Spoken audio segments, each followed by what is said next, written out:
Yeah. Uh.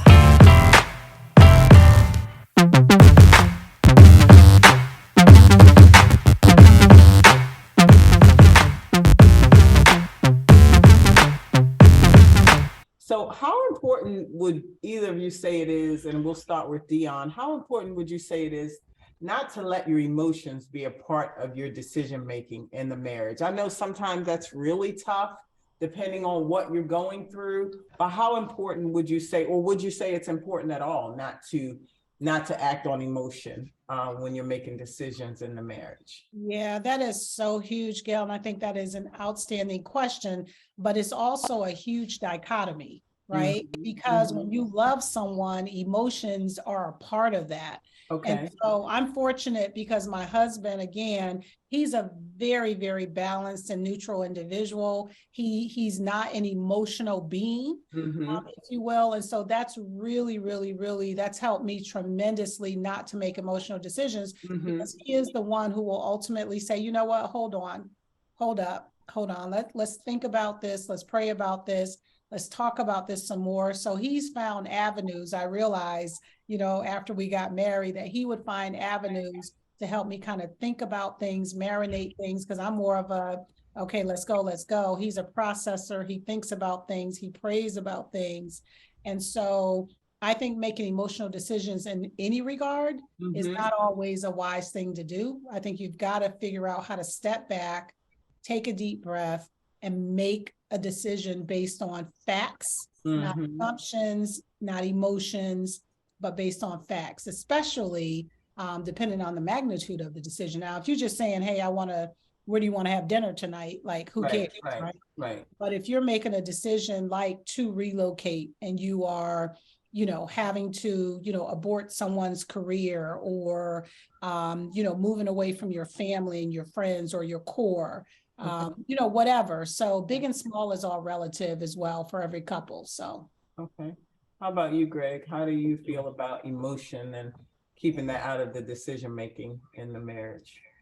Well, one thing that I sort of live by, and over the years, I would like to say I've impressed upon my wife, but I think she was always of that mind, is Mm-hmm. that the man is the head of the household. Now, I know that's Mm-hmm. kind of spiritual for somebody who is not really steeped in it, but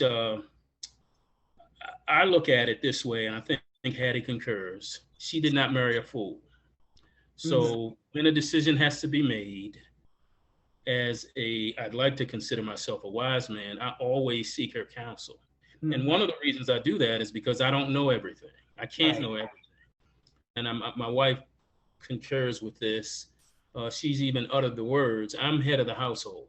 And Okay. so, as head of household, I'm not naive enough to think she doesn't bring value to any decision that needs to be made. So, I don't know everything, right? And nor does she. And so, if there's a decision that has to be made, I will seek her counsel. And if we're not of the same mind, then ultimately, as head of household, I'm going to make a decision. And what she said on plenty of occasions is that she didn't marry a fool. I'm not a fool, and she knows that I put the general welfare of my family first. I'm Okay. not going to be doing something that's going to put them at risk. And so, generally speaking, when a decision has to be made, we make it as a couple, and when we can't agree off the top, then I'll make a decision. We've moved several times for my career, and you know, that was the basis for our moving is to improve the general welfare of my family. And so I can't really think of any rough decisions we've had where Okay. we were not of the same mind. And Okay. Good. yeah, Well, thank you. thank Let's get to some of our listener questions. We have some questions that our audience has sent in. One question is, have you ever had to deal with infidelity in a relationship? Not necessarily your marriage, but any relationship. And if so, how did that affect your view on relationships? Yeah, so Gail, I'm fortunate in that I have not had to deal with infidelity in my marriage. Mm-hmm. But prior to getting married, I did, and so I just concluded it. It was just that simple for me. Okay. Greg, what about you? yeah. when I was courting. To be quite frank with you, I don't know, but I wouldn't go as far as saying I never dealt with it, because as we all know, with infidelity, the infidel tries to keep it on the down low, right? Right. So, Right. right. So I have not ever happened upon a girlfriend, you know, with another dude. But I'm not naive enough to think that it never happened. You know, Right. I've been in a lot of relationships, many of which did not end well. And I will say, I will go on record as saying, more often than not, I was the problem. You know, Okay. so Okay. when you talk about infidelity, though, be it marital or in a relationship, that speaks to somebody's willingness to be in this relationship, right? Right. And Right. also to particular needs that they have that are not being met. And I think that goes back to something is not being communicated to the other person. Okay. Now, that being said, I think most people know, a husband knows if he's not attentive to his wife in that way. A wife knows if she's not attentive to her husband in that way. And ultimately, if that persists, there's probably going to be some infidelity. I mean, that's math. And so, again, if you want to preclude that kind of problem, I think D mentioned earlier, you gotta talk it out. But that's one of those things. I mean, maybe you all can tell me, because I'm a guy, but if you are not being satisfied in that way, do you just tell that to your mate? I don't know. I Well, mean, Greg, I was just going to make a comment, relative to that. I went to a conference, Bishop Jake's International Leadership Summit years ago, and I always recall he did a piece at the very end of the summit, and he talked about something similar to what you said. He said, men want their girlfriend. So when you're dating, you're dressing up, you're putting on your finest, you're looking your best, you're putting on your smell good, you wearing your own stuff so they can see you and all that. And he said, men want their girlfriends. And I right. pray that I'm not misquoting Bishop Jakes, but my memory and my interpretation was just that. But then also women want to be, men, y'all compliment us when you're dating, you are bringing us roses and flowers, and y'all do some things differently as well when you're dating. And over the years, when life happens, some of that can get lost. And so I just always remember him saying, why did you get together in the first place? And then how do you maintain and or sustain that? And it doesn't have to be every week, but at some point, you've got to do something. Again, I used intentionality earlier. You've got to be intentional about marriage. Marriage, as we know, doesn't just happen. You got to put in the work, but it shouldn't feel like a job, but it is work. Okay.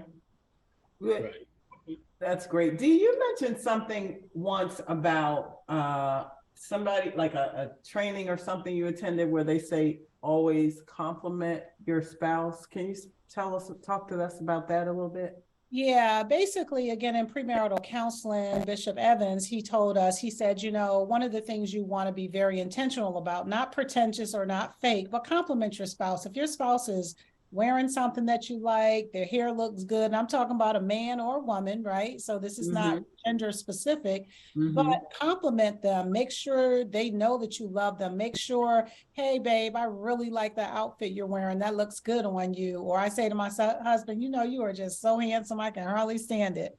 And one of our former pastors used to say, you could compliment a man taking the trash out. Baby, you sure are willing that trash bin down the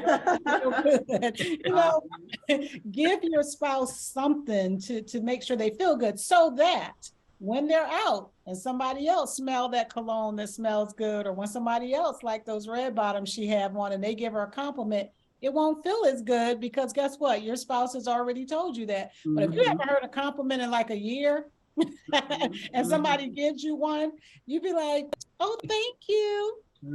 Versus I can say, if somebody compliments me, I can truly say, oh, thank you. My husband tells me that all the time. And you keep it moving, because it can be just the opposite. So, a little compliment, a little, again, intentionality. Okay. What you do matters. Absolutely. I can speak to that. Hello. Go many, many years without a compliment. It doesn't feel good, I can tell you. Okay, Gail, this is the one why we have good marriages. Okay, that's a whole nother Yeah, part. that's not We're true. not doing that episode. That's a whole nother part. I compliment you all the time. Can you guys talk to us a little bit about any specific counseling or training that you've done before you had problems, or, that to keep the marriage strong? Because I know oftentimes people, we train for our jobs and we train for all these other things, but do you guys actually do counseling or training or different things with your spouse now while the marriage is strong, just to make sure you stay in that space? Yeah, so I can start. So yeah, Gail, we actually do. As a matter of fact, a part of the reason that I was a little delayed when we got started is because my husband and I do a marriage ministry workshop on Wednesday night. So our church is doing a 6-7 week series. So again, we very intentionally registered, because it would have been easy not to register and not to attend. And so we do that. So every year we go to Bishop Jake's ILS conference, even though it's International Leadership Summit, we do that together for spiritual growth. We go to church every Sunday together. So we always just try to, again, very intentionally, I know I say that, I'm saying that consistently, but it's so important to be sure that you do your date nights and not with your cell phones, right? So if you're going on a date night, spend that quality time together. And so it matters. So we do things like that. I'm not if people need counseling and coaching in their marriage, I'm the first to say, hey, go get that, go do that. Because again, it's an intentional thing to support your marriage. And not only when things are difficult, but you can do that just to, just for the sake of saying, hey, let's do something to infuse, some intentionality in our marriage. So those are my thoughts. Greg? Yeah, we the